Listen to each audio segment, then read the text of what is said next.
What's going on, my super fam? So I hope you guys have been having an amazing week, and of course this week is pretty nice for yes, our lovely Raiden is here together with our newly added character Chevreuse, which of course, since she is a new character, she deserves a little bit of spotlight, doesn't she? In which in this video I'll share my experience with Chevreuse as well as some of the most important points regarding her upside and downside, and then finally, as usual, we'll be discussing some of her best teams that she can be played in and some of the fun teams at that as well. And so with that, guys, without further ado, let us just dive right in.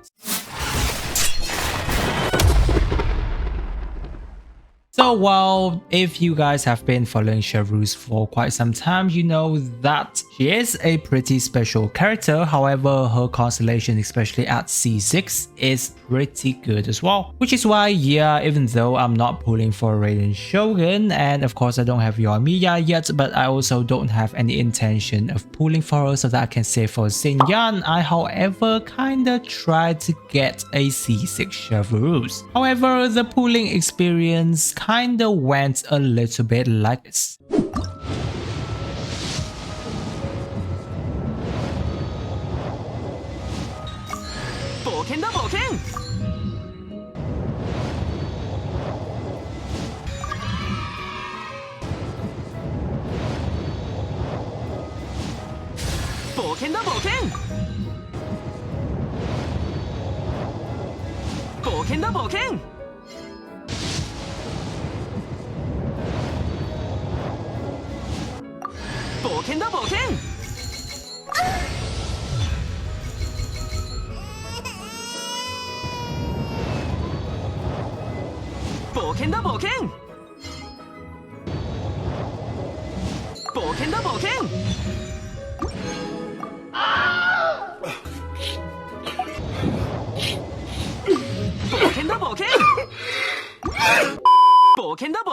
I am not salty at all. And so I did spend a bit of time farming and building her enough to the point I could have test her out. And basically my overall experience with Chevreuse is gonna be like this. Now regarding her upside, I would say that she is one heck of a special 4-star character. Because yes, she is specialized in enhancing overload reaction teams, but we have never had any character like this before, which is a nice thing on Hold Your Versus side. They're trying to bring some fresh air into the game, and of course Chevreuse is doing that perfectly well because she do open up some team comps and team's playstyle we don't normally touch on. And of course, yes, even though her E-skills and her burst doesn't really have much to speak upon, but her passive talents are some of the best talents in terms of 4-star character we have in the game, because yes, that 40% resistant shred towards Electro and Pyro is super valuable, not to mention you're basically getting a free 40% attack buff from Chevreuse to your character as well, and that is a really nice thing to have. Overall, she's pretty easy to build as well because you technically just need to slot HP onto her to try to get that 40,000 HP threshold, and then the rest you can kind of dump towards energy recharge. Now her constellation isn't really something you wanna go for too much at this point in time because her only really good constellation would be C6. So yeah, it's not going to be something that most of us going to be able to get our hands on unless you are really lucky. But the good thing is that I don't think Chevreuse is going to be on any of the specific 5-star banners, so she should be able to have a lot more appearance later down the road for us to actually pull her C6, because yes, once we get her to C6, she's going to be a much more competitive character toward your team building, which is something I want to touch on toward her downside. And I do have to be a bit honest toward Chevreuse here, is that even though she is really good at what she does, but what she does best is supporting towards something that isn't being used too much into the meta. Now yes, I'm referring to the meta here because, well, if you're a casual player and you love playing around, not too much focus on the meta, then of course you can just build any teams that you like, and that's perfectly fine.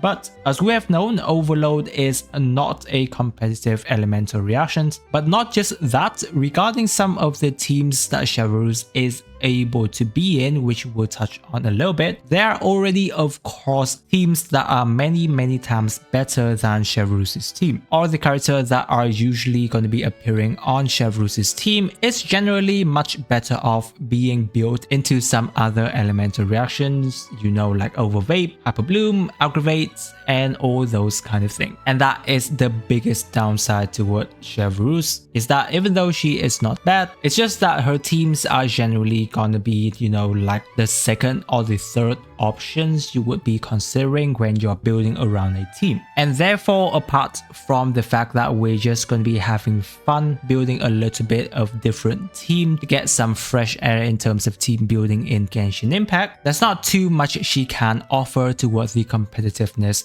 when it comes to the meta. However, on the bright side, her potential are still there because she can be a little bit of future proofing. For even though there aren't too many characters that work super duper well with Chevreuse at this point in time, but who knows, maybe down the road there might be an Electro or Pyro character that specifically enhance the competitiveness of Chevreuse's team. Now I don't really know which kind of kit that would entails exactly, but definitely there will be more Electro and Pyro character down the lines, and who knows, that might power up the potential of Chevreuse. And also, as I've mentioned before, right now most of us don't have her at C6, but as we continue to pull, we might get her C6 down the line, and of course once we max out her constellation, her value is going to be a lot better, and you might be able to consider her in terms of some of the team builds down the line. So yes, I would say those are some of the most important points towards Chevreuse right now. It's more about you enjoying playing around with her, because yes, I've been having a lot of fun with some of her teams, which is why we are having this video, and we're going to be touching on her right here. So on team number 1, we're going to be focusing on a Raiden Chevreuse team that features Raiden, Chevreuse, Xiangling, and Bennett. This is easily one of her best team right now because every character on the team just works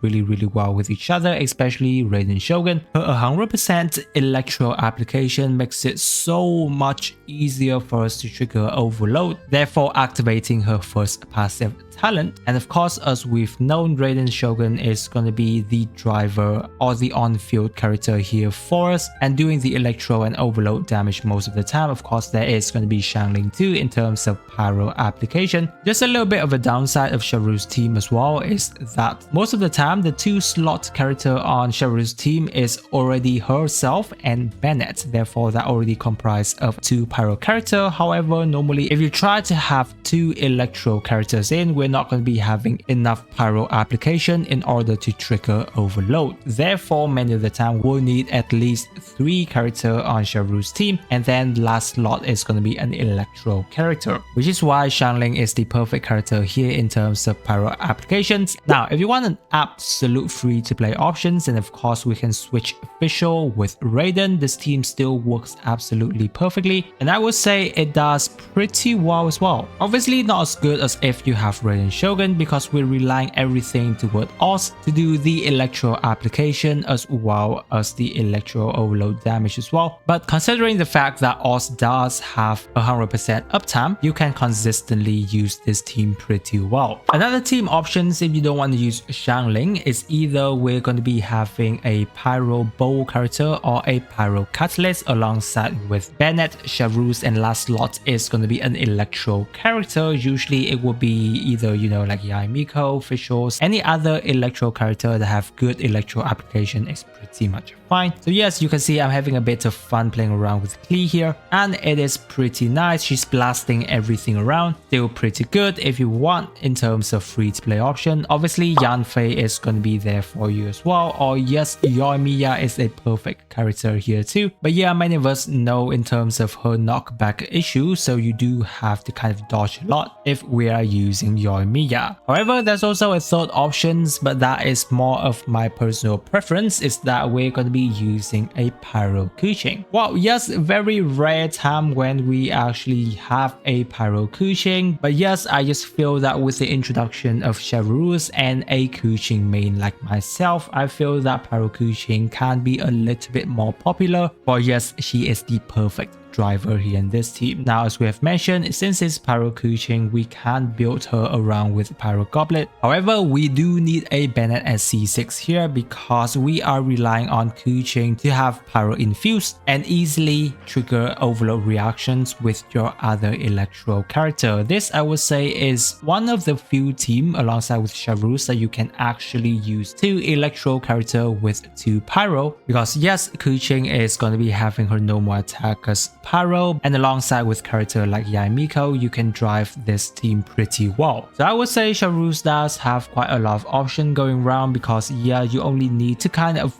choose the Electro and Pyro character on your team and slot them accordingly to how you are liking. But the most important thing is definitely that you need enough Pyro application in order to trigger overload. So guys, I would say those are some of the best and fun team that Chevreuse have at this point in time. If you have any other team comps that you usually use her in, just leave it down in the comment sections, as I always love to have more and different team comps to try out. I hope that the video have been very helpful to you. If you're someone who just pulled for Raiden Shogun, guys, I have an updated Raiden Shogun build for you guys to check it out. So be sure to click on the video right here. If you are new to the channel, don't forget to subscribe, as I post many new guides and fun video on Genshin Impact, and I'm sure it will be very enjoyable for you. I really appreciate you guys staying with me till this part of the video, and with that, I wish you a super day, and I will catch you on my next video.